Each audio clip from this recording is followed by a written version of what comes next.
आंबे हळदीचं लोणचं बनवण्यासाठी अगोदर आंबे हळद स्वच्छ पाण्याने धुवून घ्यायची आहे आणि उन्हामध्ये सुकवून घ्यायचे 1 तासासाठी।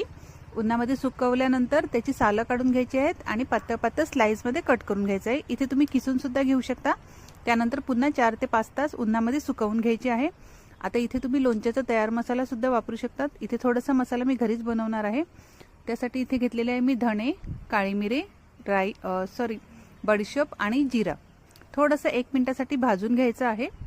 आता इथे घेतलेले आहेत मी 7-8 मिरच्या। मिरचीची क्वांटिटी जास्त घेतली तरी चालेल। आता हा आपण भाजलेला मसाला थोडासा जाडसरच वाटून घ्यायचा आहे आणि तो आता मी सर्व ॲड करणार आहे आंबे हळदमध्ये। आता त्यामध्ये आपला साठवणीचा मसाला, हळद, मीठ आणि इथे मी 2 लिंबूचा वापर केलेला आहे, कारण की 1 ते 1.5 किलो अशी आंबे हळद आहे म्हणून 2 लिंबूचा वापर केलेला आहे। हे सर्व छान मिक्स करून घ्यायचं आहे।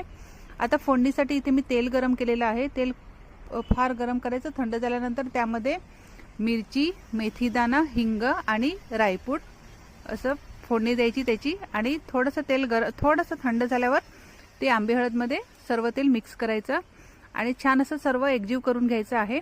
आणि थोडंसं थंड झालं का मग एका काचेच्या बरणीत नाहीतर प्लास्टिकच्या बरणीत भरून घ्यायचं आहे आणि 4-5 तास नंतर व्यवस्थित असं तेल पुन्हा गरम करायचं आणि त्यामध्ये भरून ठेवायचं।